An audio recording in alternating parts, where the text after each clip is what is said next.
कृष्णाय वासुदेवाय हरये परमात्मने प्रणतक्लेशनाशाय गोविन्दाय नमो नमः। ईश्वरो गुरुरात्मेति मूर्तिभेदविभागिने व्योमवद्व्याप्तदेहाय दक्षिणामूर्तये नमः। शङ्करं शङ्कराचार्यं केशवं वादरायणं सूत्रभाष्यकृतौ वन्दे भगवन्तौ पुनः पुनः।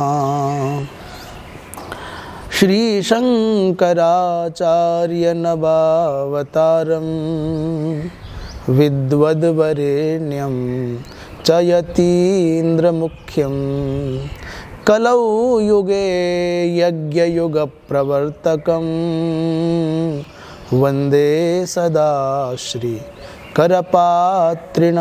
गुरुं। श्रीराम जय जय राम, श्रीराम जय जय राम, श्रीराम जय जय राम, श्रीराम जय जय राम। धर्म की जय हो, अधर्म का नाश हो, प्राणियों में सद्भावना हो, विश्व का कल्याण हो, गौ हत्या बंद हो, गौ माता की जय हो। परम पूज्य धर्म सम्राट स्वामी श्री करपात्री जी महाराज की जय हो। परम पूज्य यज्ञ सम्राट वीरव्रती श्री प्रबल जी महाराज की जय हो। परम पूज्य सद्गुरुदेव भगवान की जय हो। जगत गुरु शंकराचार्य भगवान की जय हो। श्री कृष्ण कन्हैया लाल की जय हो। हर हर महादेव। समादरणीय जन, श्रीमद् भगवद गीता के स्वाध्याय क्रम में आज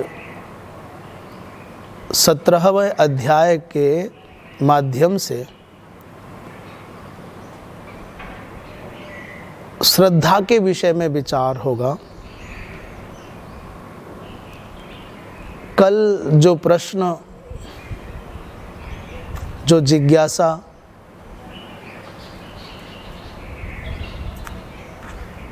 हम देख रहे थे कि भगवान कृष्ण कहते हैं जो शास्त्र विधि का उल्लंघन करते हैं और अपने मन के अनुसार ही किसी भी कार्य का संपादन करते हैं, तो उस तरह के प्राणियों को सिद्धि प्राप्त नहीं होती। सिद्धि शब्द का अर्थ सामान्यतया लोग समझते हैं सफलता, और हमारे सबके कहने के ढंग में भी यही झलकता है कि सफलता ही सिद्धि है। परंतु भगवान भाष्यकार आद्याचार्य शंकर कहते हैं कि सिद्धि का तात्पर्य है अंतःकरण की शुद्धि। ये बहुत गजब की बात है। सिद्धि का तात्पर्य कार्य में सफलता नहीं है, कार्य की सफलता सिद्धि नहीं है, अपितु वो कहते हैं सिद्धि का अर्थ है अंतःकरण की शुद्धि। और उसमें एक और जोड़ लें, पुरुषार्थ के साधन की योग्यता, और वो क्या है, बोले चित्त की शुद्धि रूपा है। अर्थात सिद्धि का अर्थ है धर्म, अर्थ, काम और मोक्ष, ये चारों पुरुषार्थ जो शास्त्रीय परिभाषाओं के अनुसार जानने में आते हैं, इनकी सिद्धि, इनकी योग्यता, धर्म के संपादन, अर्थ के संपादन, काम के संपादन और मोक्ष के संपादन की योग्यता रूपा चित्त की शुद्धि रूपात्मिका जो अवस्था है उसी को शुद्धि कहते हैं। साधारण सी बात कहें माने अंतःकरण की शुद्धि ही सिद्धि है। साफ बात हो गई। अच्छा, दूसरा कहते हैं सुख भी नहीं मिलता। प्रायः व्यसन में डूबा हुआ व्यक्ति अनैतिक आचरण करने वाला व्यक्ति, बड़े से मकान में बड़ी सी गाड़ी से चलने वाला व्यक्ति, हमको दूर से लगता है बहुत सुखी है, गले में सोने की चैन, बढ़िया चमकते दमकते वस्त्र हैं, हम समझते हैं बहुत सुखी होगा। परंतु सच बतावें, आपने अपने कक्ष के एसी का जो शीत है, वातानुकूलित यंत्र के द्वारा जो वातानुकूलन यंत्र के द्वारा जो उत्पद्यमान शीत है, उसको भले 16 अंक पर ले आओ, और चाहे पर्वतीय हिमाच्छादित श्रृंखलाओं के मध्य में किसी कंदरा में गुफा में जाके बैठ जाओ, चाहे वहाँ का टेम्परेचर शून्य के समीप क्यों ना हो, परंतु आपके हृदय में जो ईर्ष्या की आग जलती होगी, कामनाओं की आग जलती होगी, वासना की आग जलती होगी, उस आग को शांत करने की सामर्थ्य न दुनिया के किसी एसी में है और न दुनिया के किसी हिमाच्छादित वातावरण की कंदरा में है। सुख का तात्पर्य ये नहीं है कि आपने भव्य वेश धारण किया है, आपने बहुमूल्य वाहन, बहुमूल्य भवन और सुविधा संपन्न भवन में आपने निवास। सुख का तात्पर्य आपके चित्त में शांति है कि नहीं। और तीसरी बात है न पराम गति, माने परम गति, सदगति की प्राप्ति। ये भगवान ने कल के प्रसंग में कहा, इसीलिए कह रहे हैं, भगवान कहते तस्मात् शास्त्रम प्रमाणम थे।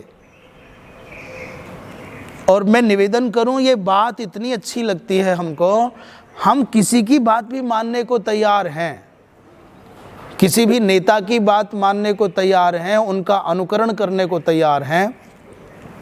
हम किसी भी अभिनेता की बात मानने को तैयार हैं, उनका अनुकरण करने के लिए तैयार हैं, उनको आदर्श मानने को तैयार हैं।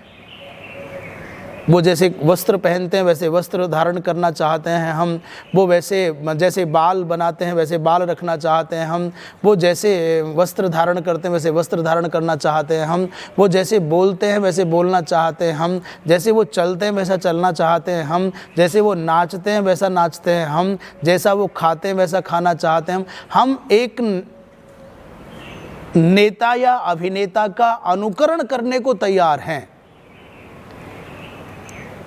जिनके चारित्रिक मूल्यों का आकलन करें तो वो आदर्श कोटि में नहीं आते।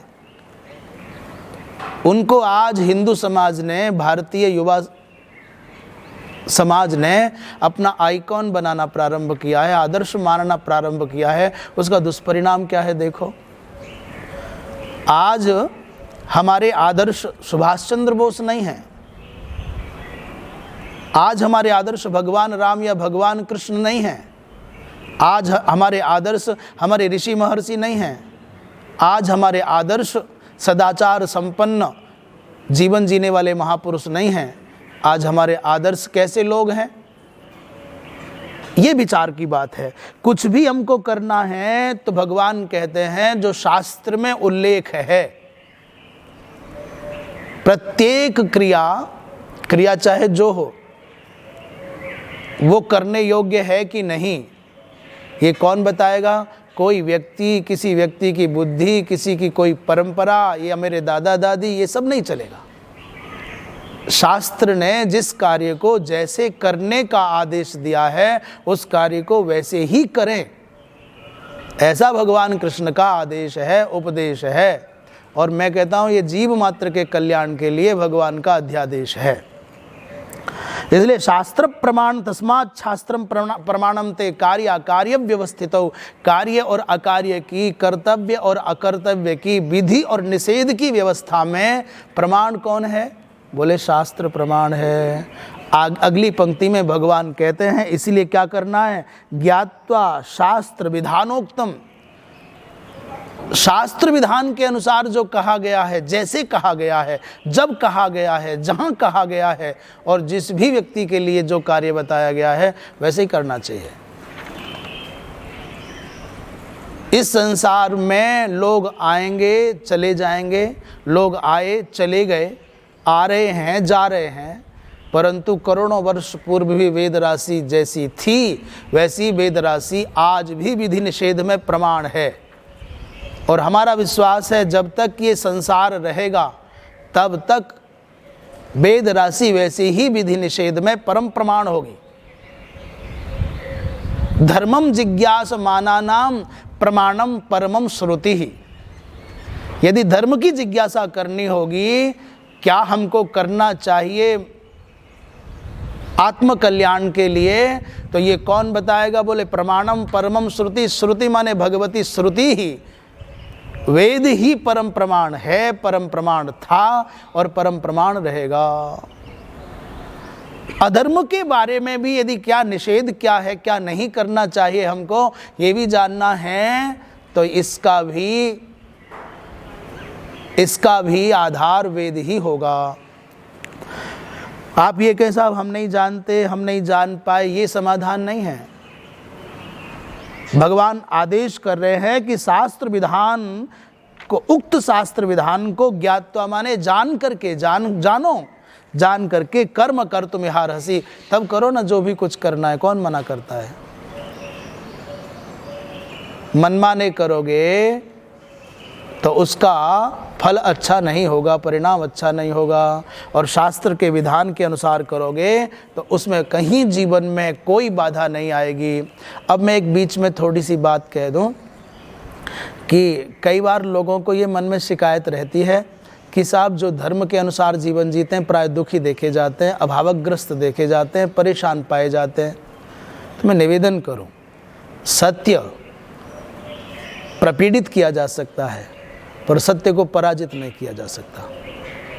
तुम प्रताड़ित कर सकते हो इकट्ठे होकर के, घना मेघाडंबर बादलों का जो समूह है वो सूर्य को आच्छादित तो कर सकता है, ढक तो सकता है, परंतु नष्ट नहीं कर सकता।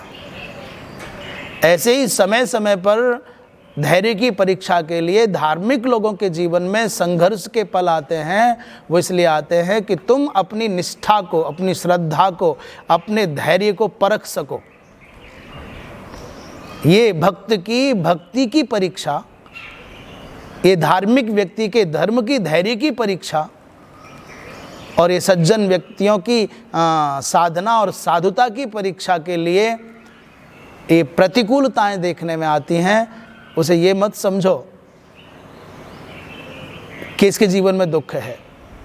श्री प्रहलाद जी महाराज भगवान का भजन करते हैं और उनके जीवन में संघर्षों की अंतहीन एक ऐसी श्रृंखला चलती है, पर जितने जितने संघर्ष आते हैं, संकट आते हैं, विपत्तियां आती हैं, प्रतिकूलताएं आती हैं, मौत के रंग और रूप बदल बदल करके घटनाएं आती हैं, उतनी ही प्रहलाद जी महाराज की निष्ठा बढ़ती चली जाती है। सीखना हमको ये है कि संघर्ष आने पर भगवान की स्मृति और प्रगाढ़ हो जानी चाहिए। 17वें श्लोक में, अभी 16वें श्लोक में तो आस्तिकों और नास्तिकों की गति को कह दिया।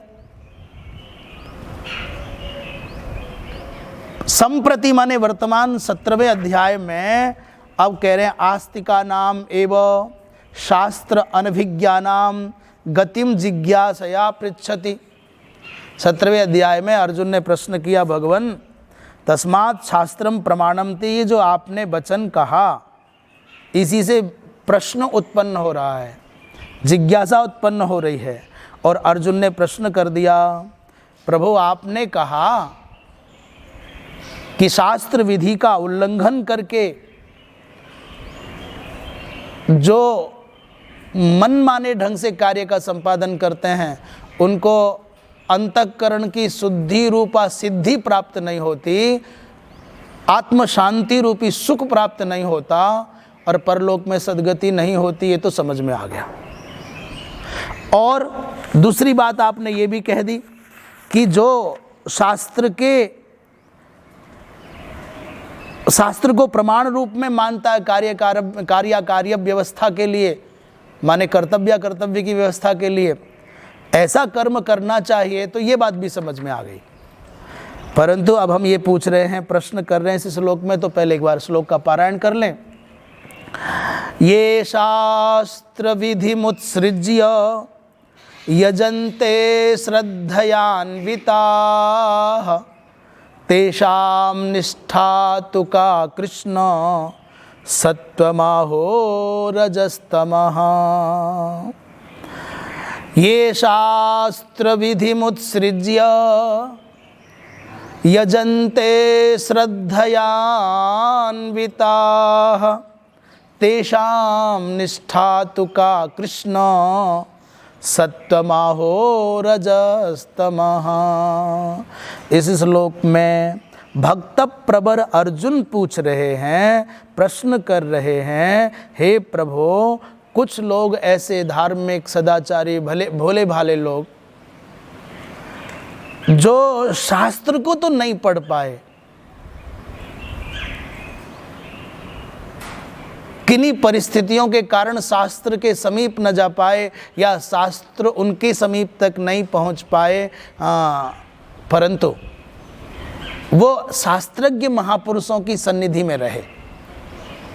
वो श्रद्धालु हैं, वो भले लोग हैं, भगवान पर विश्वास करते हैं, शास्त्रों पर के प्रति बड़ी श्रद्धा है, पर शास्त्र के विधान को वो जान नहीं पाए। परंतु ऐसे परिवेश में रहे, ऐसे वातावरण में रहे जहां उनके आचार्य, उनके गुरुजन, उनके पूज्यजन, उनके आदरणीय संतजन शास्त्र सम्मत जीवन जीने वाले थे। उनका जन्म ऐसे परिवार में हुआ जहां शास्त्र के अनुसार ही दिनचर्या का निर्वाह होता था, पूजा पद्धति का पालन होता था। अर्थात उनको वातावरण अच्छा मिला पर शास्त्र का सानिध्य प्राप्त नहीं हुआ। तो जो ऐसे लोग शास्त्र की विधि को तो जान नहीं पाए, परंतु श्रद्धा भाव से भरे होकर के अपनी पितृ पितामह की परंपरा का अनुपालन पूरी निष्ठा से करते रहे, देव यजन आदि करते रहे। तो महाराज हमारी एक जिज्ञासा है, ऐसे जो शास्त्र के सिद्धांत से अनभिज्ञ होने पर भी अपनी पितृ पितामह परंपरा, अपने गुरु परम गुरु परात्पर गुरु की परंपरा के अनुसार श्रद्धा पूर्वक देव यजन आदि करते हैं, दान धर्म का पालन करते हैं, व्रतोपवास का पालन करते हैं, यज्ञ यागादिक का पालन करते हैं, उनको आप सात्विक मानोगे, राजसिक मानोगे कि तामसिक मानोगे? उनको किस कोटि में रखना है? आसुर कोटि में रखना है कि दैवीय कोटि में रखना है? उनकी निष्ठा को, उनकी श्रद्धा को सात्विक मानोगे, राजसिक मानोगे कि तामसिक मानोगे? इसी श्लोक पर भगवान भाष्यकार ने कहा, अब भाष्य की दृष्टि से विचार कर ले, श्लोक का अर्थ समझ में आ गया होगा। बहुत सामान्य सी बात है, सरल सा प्रश्न है। अर्जुन ने प्रश्न किया, प्रभु शास्त्र की विधि का तो उनको बोध नहीं है, ऐसे कुछ लोग हैं, परंतु अपनी पितृ पितामह परंपरा, कुल परंपरा, गुरु परंपरा के अनुसार वो श्रद्धा पूर्वक जैसा उन्होंने अपने पूर्वजों को करते देखा था वैसे करते चले जा रहे हैं, श्रद्धा से करते हैं। ऐसे लोगों को किस कक्षा में रखेंगे? तमोगुणी कहेंगे, रजोगुणी कहेंगे या सतोगुणी कहेंगे? इनकी श्रद्धा को किस कक्षा में रखेंगे? इनकी निष्ठा को किस कक्षा में रखेंगे? इनकी उपासना को किस कक्षा में रखेंगे? प्रश्न है ये। भगवान भाष्यकार कह रहे हैं, जे केचित अविशेषिता, अविशेषिता माने जो कोई विशिष्ट नहीं है, सामान्य जन है, किसी विशेषण आदि से विभूषित नहीं, बस सामान्य जन है, वो शास्त्र विधि को माने शास्त्र विधान को, शास्त्र विधानम अर्थात श्रुति स्मृति शास्त्र चोदनाम, शास्त्र प्रेरणाम या नोदनाम। शास्त्र विधान का तात्पर्य श्रुति तत् अनुगत स्मृति, तद अनुगत पुराण, तद अनुगत इतिहास आदि। इन सब के विषय में उनको जानकारी नहीं है। वेद में क्या लिखा है, मनुस्मृति में क्या लिखा है, रामायण में, महाभारत में, भागवत में क्या लिखा है। तो उत्सृज्य माने इसलिए ये बात परित्यज्य, उत्सृज्य बात कही है। यजन्ते देवादीन पूजयंती, यजन्ते माने देवादीन, पूजयंती देवताओं की पूजा करते हैं, जैसे कुल परंपरा गुरु परंपरा करती थी। इसमें याग शब्द से क्या ग्रहण करना है? बोले दान, व्रत, उपवास इत्यादि को सबको शामिल कर लेना चाहिए। दानादे रूप लक्षणम। तो श्रद्धया माने आस्तिक की बुद्धि से करते हैं, आस्तिक बुद्धि है, श्रद्धा है, तभी तो कर रहे हैं। संयुक्ता संता कार्यम कुर्वन्ति, तो प्रश्न कर रहे हैं साहब, श्रुति लक्षणम स्मृति लक्षणम बा कंचित शास्त्र विधिम अपश्यंतो, वो श्रुति लक्षण स्मृति लक्षण शास्त्र विधि को तो उन्होंने देखा ही नहीं, जाना ही नहीं, अवकाश ही नहीं मिला। ये बात सहजता से समझ में आ रही है ना। तो ऐसा अवकाश ही नहीं मिला। परंतु वृद्ध व्यवहार दर्शनात्, हम जो अब तक ये बात कर रहे थे कुल परंपरा गुरु परंपरा, उसी विषय में भगवान शंकराचार्य कह रहे हैं वृद्ध व्यवहार। वृद्ध व्यवहार माने हमने अपने से ज्येष्ठ श्रेष्ठ बड़े भाई हों, ताऊ जी हों, चाचा जी हों, पिताजी हों, दादाजी हों, ये कुल परंपरा का वृद्ध व्यवहार है। जैसे सास जैसा करती है, उस घर में आने वाली जो नई वधू है वो अपनी सास की क्रियाओं को देख करके कुल की परंपराओं को जानती है और वैसा ही करने लग जाती है। ऐसे गुरु परंपरा में समझना चाहिए। तो वृद्ध व्यवहार के दर्शन से ही श्रद्धालु बन करके श्रद्धानतया देवादीन पूजयंती यज्ञादीन संपादयंती दान धर्मादिकान संपादयंती। तो ते ये जो लोग हैं ते इह ये शास्त्र विधिम उत्सृज्य यजन्ते श्रद्धयान्विता इति एवं गृह्यन्ते। भगवान शंकराचार्य कह रहे हैं कि इस श्लोक के पूर्व वाले भाग माने पूर्व पंक्ति का ये अर्थ लगाना। क्या अर्थ लगाना है कि उनको शास्त्र का सानिध्य तो मिला नहीं सीधे सीधे, परंतु ऐसे वृद्ध जनों का, गुरुजनों का, संतों का सानिध्य मिला कि जिनके आचरण में शास्त्रीयता थी। शास्त्रों को जाने बिना भी वो अपने वृद्ध कुल परंपरा, वृद्ध परंपरा का आश्रय लेकर के ऐसा करते हैं, वो कौन सी कोटि में आते हैं, ये ग्रहण करना पड़ेगा। ये पुनः कंचित शास्त्र विधिम उपलभमाना एव तम उत्सृज्य अयथा विधि देवादीन पूजयन्ति ते इह ये शास्त्र विधि मुत्सृज्य यजन्ते इति न परिगृह्यन्ते। भाष्यकार कह रहे खबरदार, ऐसे लोगों का यहाँ परिग्रहण नहीं है। कैसे लोगों का? जो शास्त्र की विधि को जान गए परंतु उनके मन में उस शास्त्र विधि के पालन की इच्छा उत्पन्न नहीं, निष्ठा उत्पन्न नहीं हुई, तो उन्होंने कहा कि अरे छोड़ो, शास्त्रों में सब क्या क्या लिखा हुआ है, कौन कौन पालन करेगा। तो शास्त्र के विधान को जान करके उसका तिरस्कार करके मनमानी आचरण करने वाले, उसको श्रद्धा का आवरण उड़ा करके अपनी जिद को श्रद्धा के नाम पर थोपने वाले, वो ऐसे लोग गृहीत नहीं हैं। महाराज अंतर समझ में आया? कौन कौन से वाले? वो भले लोग, भोले लोग जो शास्त्र को नहीं जान पाए परंतु गुरु परंपरा कुल परंपरा के अनुसार देव यजन आदि करते हैं, वो वाले गृहीत हैं। ये वाले नहीं कि जो पढ़ लिए शास्त्र मनुस्मृति पढ़ाए फिर भी श्रद्धा नहीं बनी, उसका परित्याग करके अब डोरा धागा झंडा डंडा धूल धक्कड़ और पीर फकीर यहाँ मारे मारे फिरते हैं। ऐसे वाले लोग गृहीत नहीं है यहाँ। श्रद्धा के नाम पर मजारों को पूजने वाले लोगों को स्वीकार नहीं किया गया। श्रद्धा के नाम पर, आस्था के नाम पर पीर फकीर की बात नहीं है यहां।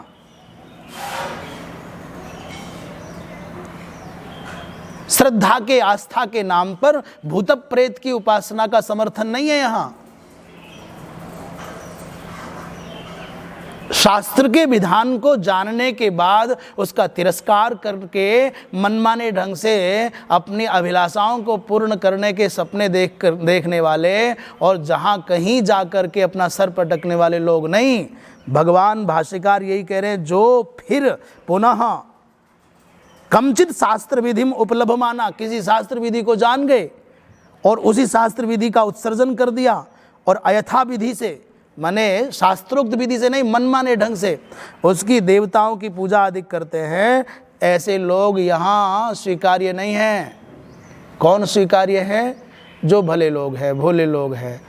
शास्त्र तो उनको उपलब्ध नहीं हो पाए पर अपने गुरुजनों में, कुल के वृद्ध जनों में बड़ी निष्ठा है और वो सब वृद्ध जन भी शास्त्र के अनुसार जीते थे, उन्हीं का अनुकरण करते हुए ऐसे लोग गृहीत हैं। तो प्रश्नकर्ता ने कहा भाई क्यों, ऐसा क्यों कर रहे हो आप? यही गृहीत है, ये गृहीत नहीं है तो कह रहे हैं श्रद्धया अन्वितत्व विशेषणात्, क्योंकि श्लोक के पहली पंक्ति में श्रद्धान्विता शब्द जुड़ा हुआ है। श्रद्धान्वितत्वात् देवादि पूजा विधि परम किंचित शास्त्रम पश्यन्त एव, ये देवताओं की पूजा विधि परक है, शास्त्रोक्त है। हमारे गुरुजनों का जीवन बहुत शिष्ट सम्मत था और शास्त्र के विरुद्ध उनके जीवन में कुछ भी घटित नहीं होता था, ऐसा हम हजारों बार सुनते थे। तो किंचित शास्त्रम पश्यन्त एव, और थोड़ा बहुत फिर शास्त्रों से देखते देखते सुनते सुनते तत् उत्सृज्य अश्रद्धानतया तद विहितायाम देवादि पूजायाम श्रद्धया अन्विता प्रवर्तन्ते इति न शक्यम कल्पयितुम। ये बात घटित नहीं हो सकती। श्रद्धा से युक्त है, पूजन करते हैं, ऐसा विशेषण देने का कारण क्या है कि भाई देवताओं की जो पूजा है वो किसी न किसी शास्त्र से ही जानी जाती है, और उस शास्त्र से जानी हुई पूजा पाठ को अश्रद्धापूर्वक छोड़ दे और फिर उस शास्त्र के ही द्वारा विधान की हुई देवादि की पूजा में श्रद्धा संयुक्त होकर के प्रवृत्त होते, ऐसा कहें, ऐसी कल्पना संभव नहीं है। ये तो ये विपरीत भावना, ये ऐसा नहीं किया जा सकता। इसीलिए तस्मात् पूर्वोक्ता एवं, इसीलिए पहले जो कहे गए हैं, पहले माने शंकराचार्य जी ने जो कहा कि वृद्ध परंपरा, कुल परंपरा, गुरु परंपरा के अनुसार शास्त्र को न जान करके भी उसका अनुसरण करते हैं, तो उसको समझना होगा। तो ये शास्त्र विधि मुत्सृज्य यजन्ते श्रद्धयान्विता इति अत्र गृह्यन्ते। अब तक की पहली पंक्ति का ये सब निचोड़ निकल करके आया। महाराज, यहाँ कौन से लोग शास्त्र की विधि को जाने बिना श्रद्धापूर्वक जो यजन करते हैं, उनकी कक्षा कौन सी होगी? तो साहब, इससे कौन से लोग चुने जाएंगे? तो इसमें दो धाराएं बनी।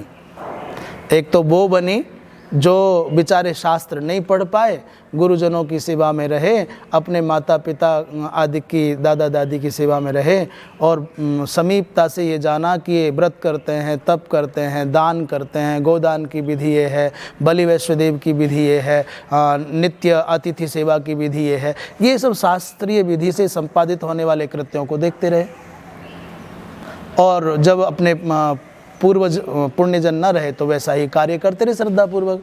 भाई ये तिथि आ रही है, ये पर्व आ रहा है, दीपावली की पूजा ऐसे होनी है, नामकरण संस्कार ऐसे होना है, जन्मदिन ऐसे मनाया जाना, वैसे ही करते रहे, उनको शास्त्र विधान पता नहीं रहा।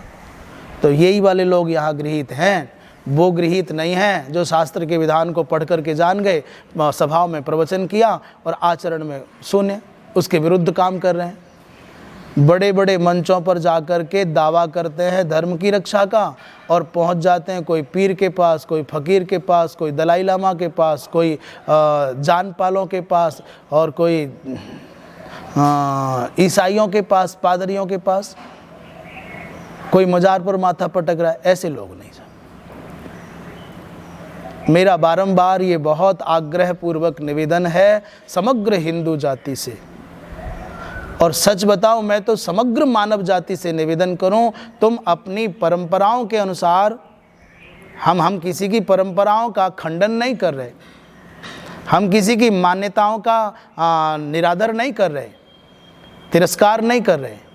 जिसको जिस तरह की परिस्थितियों में जीवन जीने का अवसर मिला है, वो अपने औदार्यपूर्ण धार्मिक विचारों के अनुसार जियो। अपने मजहब के अनुसार आप अपनी उपासनाओं की जो भी पद्धतियां, उनका पालन करो, परंतु मानवीयता हो, उदारता हो, अहिंसा का भाव हो। जिस देश में, जिस माटी में आप जी रहे हैं, उसके प्रति आपके चित्त में कृतज्ञता का भाव हो, उसकी समुन्नति को अपनी समुन्नति मानने का भाव हो, चाहे आप कोई हो। परंतु साहब, साथ में इतनी बात हम अवश्य जोड़ना चाहेंगे कि हम अपनी परंपराओं का पालन करने में पूर्ण निष्ठावान हों। मैं जिस कुल में, जिस जाति में, जिस परंपरा में जन्म लेकर के आया हूं, शास्त्र जिस प्रकार की जीवन पद्धति का निर्देश मेरे हित के लिए करते हैं, मैं उसका पालन, इसमें हमारा निश्चित रूप से आग्रह भाव रहता है। हम किसी का तिरस्कार नहीं कर रहे। इसलिए स्वधर्मे निधनम श्रेयः परधर्मो भयावह। अपने धर्म का पालन करने में ही हमारा कल्याण है, और दूसरे का अनुकरण करते रहेंगे तो जीवन भर यही करते रहेंगे, फिर बचेगा क्या हमारे पास। दूसरी पंक्ति में प्रश्न किया, तेसाम निष्ठा तु का कृष्ण। महाराज ऐसे लोगों की निष्ठा को किस रूप में देखोगे? भाष्यकार कह रहे हैं, तेसाम एवं भूतानाम, ऐसे जो लोग भक्त हैं जो शास्त्र विधि को तो नहीं जान पाए, पर गुरु परंपरा कुल परंपरा के अनुसार पूरी निष्ठा से उन शास्त्रीय विधानों का संपादन करते हैं। हे कृष्ण, उनको सात्विक कहें, आहो रजः आहो तमः, सात्विक कहें कि राजसिक कहें कि तामसिक कहें? महाराज ये बताइए, एतद उक्तम भवति या तेषाम देवादि विषया पूजा, या उनकी देवादि विषयक पूजा जो है वो सात्विकी पूजा है कि राजसी पूजा है कि तामसी पूजा है? ये मेरा प्रश्न है। उनकी निष्ठा कैसी है मैं जानना चाहता हूँ। ये प्रश्न किया। इस विषय में नीलकंठ जी महाराज, जिन्होंने चतुर्धरी टीका भगवद गीता पर लिखी है, नीलकंठी व्याख्या कहा जाता है, चतुर्धरी टीका कहा जाता है उसको। महाभारत, समग्र महाभारत पर परम प्रामाणिक टीका नीलकंठ जी महाराज ने की। उन्होंने गीता भाग पर जो अपना विवेचन रखा है, उसमें नीलकंठ जी महाराज कह रहे हैं, तस्मात् शास्त्रम प्रमाणम ते, ये प्रश्न के बीज को प्राप्त करके अर्जुन कहते हैं। बहुत रोचक है, बहुत प्यारी टीका ये भी। जैसे श्री मधुसूदन सरस्वती महाभाग की टीका बहुत सरस है, ऐसे ही नीलकंठ जी महाराज भी कह रहे, ये पुरुषाः शास्त्र विधिम, शास्त्र पद से क्या लेना है? शास्त्र पदे न अत्र, यहाँ क्या समझना है शास्त्र का अर्थ? बोले श्रुति, सदाचार, कुलाचार, इन सबको ग्रहण करना चाहिए। शास्त्र पद से वेद को और वेदोक्त सदाचार को और वेदोक्त सदाचारोक्त कुलाचार को शास्त्र शब्द से समझना है। सर्वेषाम तेषाम धर्मे प्रमाणत्वात्। पूछा भाई कुलाचार और सदाचार को क्यों? श्रुति स्मृति पुराण इतिहास कहने से काम चल जाता, पर ये सदाचार और कुलाचार क्यों जोड़ा? तो उत्तर दे रहे हैं, सर्वेषाम तेषाम धर्मे प्रमाणत्वात्। भैया कुलाचार, सदाचार, श्रुति स्मृति पुराणे इतिहास इत्यादि सब कोई धर्म में प्रमाण माने जाते हैं। इसलिए हमने बहुत सावधानी से कहा, श्रुति अनुमोदित, श्रुति के अर्थ का अनुगमन करने वाली स्मृति और उस स्मृति के अर्थ का अनुगमन करने वाला पौराणिक साहित्य आख्यान और उसी अर्थ का अनुगमन करने वाला इतिहास ग्रंथ माने महाभारत आदिक, रामायण आदिक, उसी अर्थ का अनुगमन करने वाला शिष्ट जनों का, भद्र जनों का सदाचार और उसी परंपरा का अनुगमन करने वाला कुलाचार प्रमाण है। अब कोई भी कुल में, अपने कुल में पैदा हुआ और शास्त्र के विरुद्ध भी जाकर के आचरण होता रहे, फिर भी आप उस कुलाचार को प्रमाण कोटि में ले आओ, नहीं हो सकता। भैया जी, कुलाचार कौन सा प्रमाण कोटि में आएगा? जो सदाचार के अनुशासन में आएगा। सदाचार कौन सा प्रमाण कोटि में आएगा? सदाचार का तात्पर्य सत माने शिष्ट जनों के द्वारा आचार की जो परंपरा है, शिष्टाचार। तो वो सदाचार शिष्टाचार भी कौन सा प्रमाण कोटि में आएगा? जो इतिहास, पुराण, स्मृति और श्रुति के द्वारा अनुमोदित होगा। इसलिए स्वतंत्र कुलाचार को कोई प्रमाण कोटि में ले आए, ये बात नहीं है। हमारे यहाँ व्यक्ति प्रमाण नहीं है, हमारे यहाँ व्यक्ति की वृत्ति प्रमाण नहीं है, व्यक्ति की प्रवृत्ति प्रमाण नहीं है, हमारे यहाँ कोई जाति का आचार प्रमाण नहीं है, हमारे यहाँ केवल स्वतंत्र स्वेच्छाचारी किसी कुल का, खानदान का आचार प्रमाण कोटि में नहीं है। अपितु हमारे यहाँ शास्त्र के अनुशासन से जो अनुप्राणित जाति का आचार है, कुल का आचार है, शिष्ट जनों का आचार है, वही प्रमाण है। इसलिए ये बात इतनी खुल करके कहनी पड़ी। कहते हैं, तत्र योधिगतो विधिर विधेयम तदुत्सृज्य अब जिस व्यक्ति ने ऐसे शास्त्र आदिक से, कुलाचार आदिक से विधि को जाना, विधेय क्या है ये जाना और उसका उत्सर्जन कर दिया, सर्वात्मना परित्यज्य, उसका परित्याग कर दिया और पूजा में लग गए। कैसी पूजा में लग गए? तो उदाहरण दे रहे, तात कूपादीनाम, तात कूपादीन पूजयंती। अब ये तात कूप क्या होता है? तात कूप का मतलब है ये कुआं मेरे पिताजी ने बनाया। तात कूप शब्द का क्या अर्थ है? तात निर्मिते कूपे, तात निर्मितं कूपम। तो मत पित्रा, नीलकंठ जी महाराज लिख रहे हैं, मत पित्रा, मेरे पिताजी के द्वारा, कृतोयं कूपः, ये कुआं बनाया गया।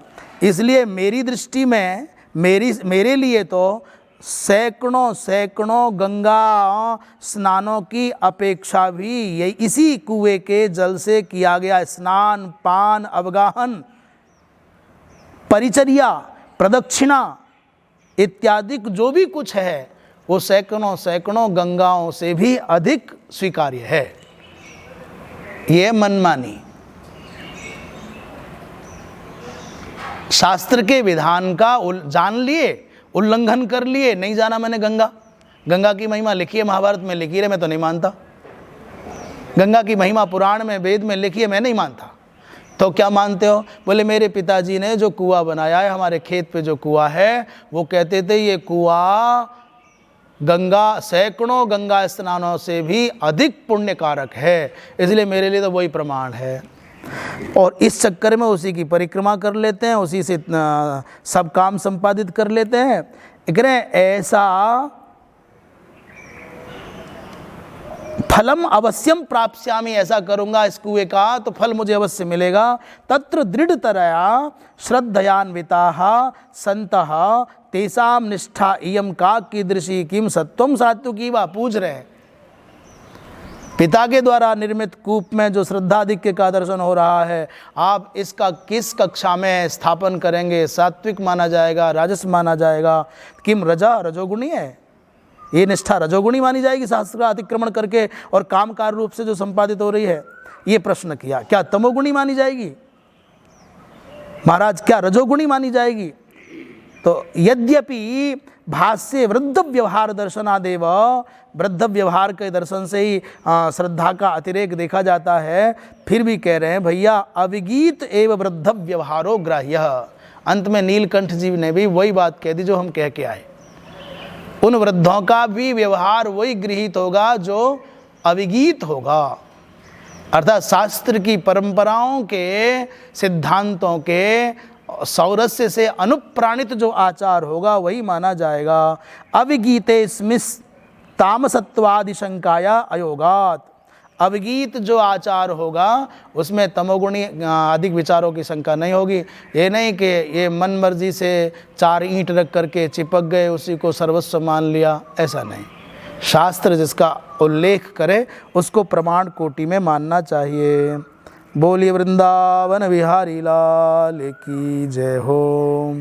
तो पहले श्लोक में जो आज बात स्पष्ट हुई, जो आप शास्त्र विधि के उल्लंघन की और शास्त्र विधि के पालन की बात कर रहे थे, उसी प्रकरण को स्पष्ट करने के लिए भगवान से प्रश्न किया। महाराज श्रद्धा संकेत आ रहा है 3 प्रकार की होती है, सात्विकी श्रद्धा, रजोगुणी श्रद्धा और तमोगुणी श्रद्धा। तो ऐसे लोगों को कौन सी कक्षा में रखेंगे? सामान्य विषयक ये प्रश्न है, इसलिए अतः अप्रविभज्य प्रतिवचनम अर्हति। इसलिए इसका कोई बहुत विभाग आदि किए बिना भगवान उत्तर दे रहे हैं। भगवान क्या करें? श्री भगवान उवाच, 17वें अध्याय का 2रा श्लोक। जब हम लोग वृंदावन में सायंकाल को लगभग 4 बजे, समय के अनुसार परिवर्तन हो गया, 4, 4:30 ऐसा, तो लगभग हम कभी 10 बार है और कभी 20 तक भी पहुंच जाते थे ऐसे लोग। और प्राय सबके हाथ में गीता जी होती थी। हमारे जोशी जी, श्री सुरेश जी जोशी, और हमारे सिंगला जी और रवि भाई जी प्राय सपरिवार पधारते थे। हमारे मोहन, राधा मोहन जी प्रायः बीच बीच में व्यस्तता के कारण नहीं आ पा मैं, और गुजराती बाबा जी, ऐसे बहुत लोग हम इकट्ठे हो जाते थे, खूब आनंद आता था। वृंदावन का वो दृश्य भी बहुत अद्भुत होता था। साधन की दृष्टि से कोई बहुत सुविधाएं वहाँ नहीं थी, पर आनंद की दृष्टि से उसका कोई परिमाप नहीं है। बहुत अद्भुत स्थान, बहुत अच्छा लगता था। तो गीता जी का पाठ जब जब चलता है तब तो हमको वृंदावन याद आता है। ऐसा नहीं है केवल तभी तभी आता है, वृंदावन तो सदा ही चित्त में बसता है, पर फिर भी हम पहुंच पाए ना पहुंच पाए, परंतु इस बहाने उत्तर भी दे रहे हैं जो आग्रह करते हैं और जो अपेक्षा करते हैं कि हम जल्दी से जल्दी वृंदावन आएँ। इस माध्यम से हम उन तक ये बात भी पहुंचा रहे हैं कि हम शरीर से भले ही व्यस्तता के कारण या किसी संस्कार के कारण शारीरिक रूप से श्रीधाम वृंदावन में उपस्थित न हो पा रहे हों, पर मन हमारा वहीं है, वृंदावन में ही है, और हम सही में वृंदावन में ही हैं। तो दूसरे श्लोक में त्रिविधा भवति श्रद्धा देहिनां सा स्वभावजा सात्विकी राजसी चैव तामसी चेति तां शृणु। त्रिविधा भवति श्रद्धा देहिनां सा स्वभावजा सात्विकी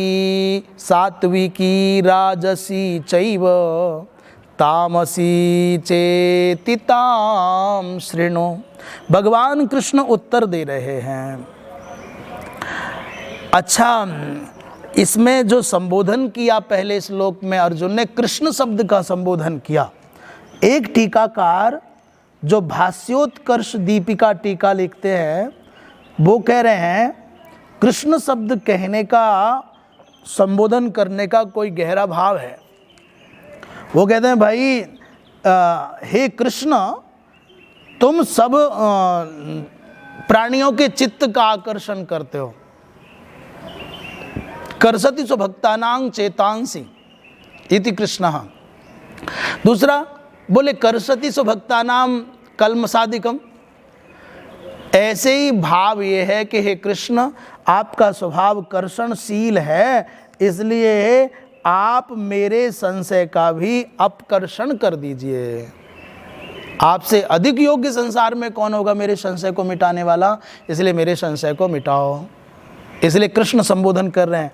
एक दूसरा भाव दे रहे हैं बहुत प्यारा, कृषिर्भूवाचक शब्दो नश्च निर्वृतिवाचक तयोरैक्यम परम ब्रह्म कृष्ण इत्यभिधीयते। कृष्ण कहने का अर्थ है सत्ता और स्फूर्ति देते हैं सकल प्रपंच को। कृषिर्भूवाचक, भू माने सत्तार्थक, कृष्ण कहने का अर्थ है समग्र प्रपंच को सत्ता देने वाले, समग्र प्रपंच का अधिष्ठान भूत जो है वो कृष्ण है, और ना निर्वृतिवाचक, आनंद देने वाला, स्फूर्ति देने वाला, चेतना देने वाला वही है। इसलिए कृष्ण में से कृष्ण भाग का अर्थ सत्ता और ना का अर्थ हो गया निर्वृत्ति। निर्वृत्ति माने चेतना, स्फूर्ति, आनंद। इसलिए कृष्ण संबोधन करना अपने आप में गहरे भाव को लिए हुए है। तो भगवान कह रहे हैं, अरे भैया अपार्थ, ध्यानपूर्वक सुनो। प्रत्येक प्राणी को स्वाभाविक स्वभावजन्य श्रद्धा प्राप्त है। संसार में कोई भी ऐसा नहीं है साहब जिसमें श्रद्धा ना हो।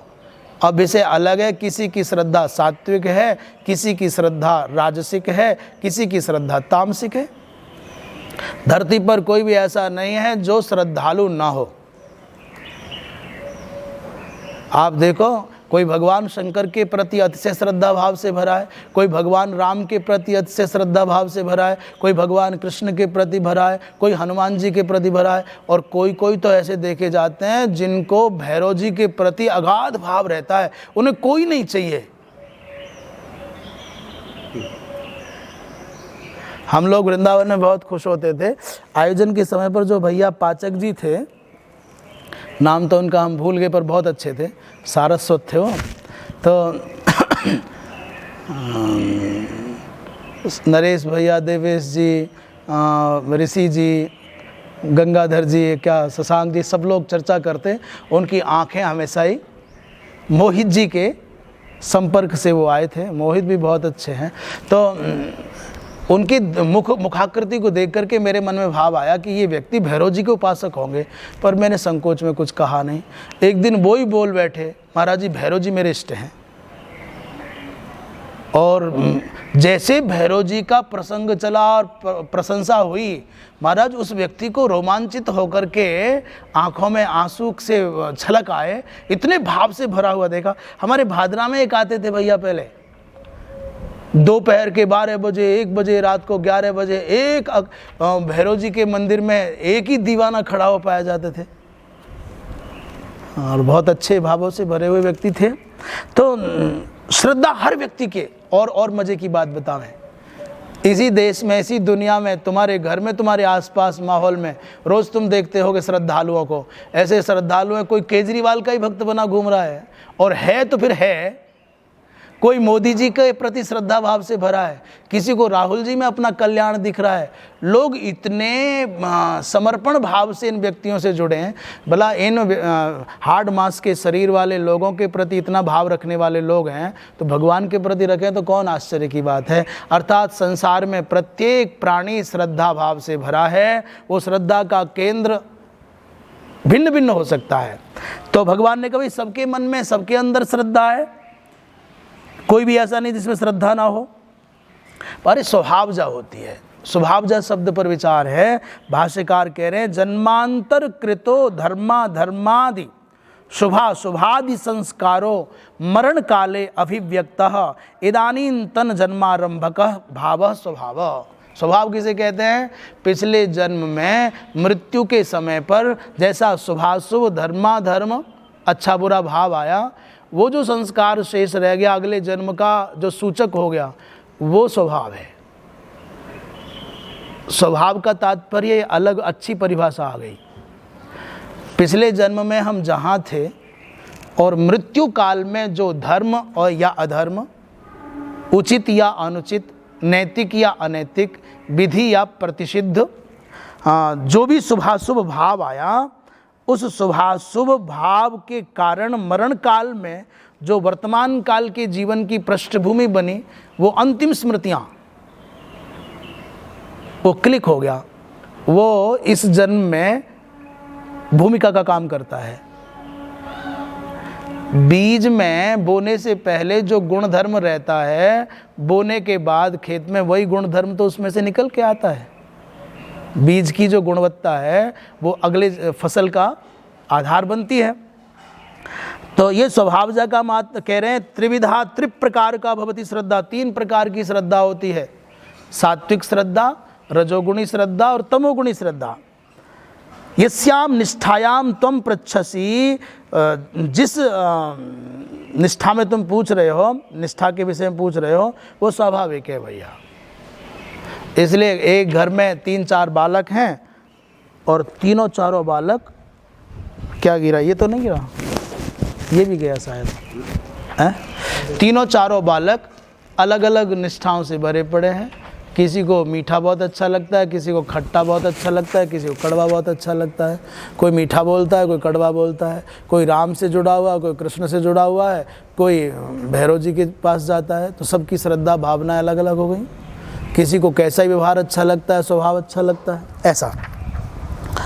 तो जन्मांतर के जो अंतिम पलों के शुभाशुभ विचार भाव हैं, उन्हीं को स्वभाव कहा जाता है। उसी से उत्पन्न हुआ जो भाव, इसको श्रद्धा कहते हैं। सात्विकी माने सत्व निर्वृत्ता, माने सत्व गुण से उत्पन्न। देव पूजा विषय में किसी की बहुत अभिरुचि रहती है। राजसी माने रजो निर्वृत्ता, माने रजोगुण से उत्पन्न, वो यक्षों राक्षसों की पूजा में उसका बहुत मन रहता है। तामसी माने तवो निर्वृत्ता, क्या प्रेत पिशाच इनकी पूजा में बहुत मन रहता है। और ये कौन से हैं? जो मज़ारों पर जाते हैं, जो दरगाहों पर जाते हैं, जो पीरों फकीरों के चक्कर लगाते हैं।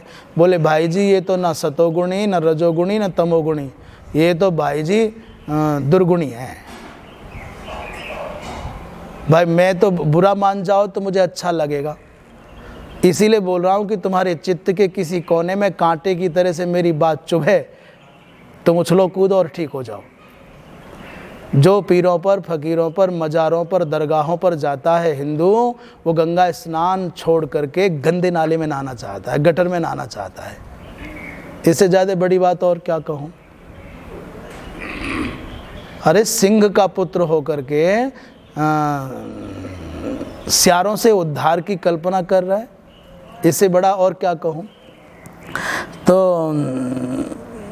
आगे की चर्चा अब कल होगी। सा एवं त्रिविधा भवती, ये श्रद्धा 3 प्रकार की होती है। क्यों होती है बात कल बताई जाएगी। वृंदावन बिहारी लाल की जय।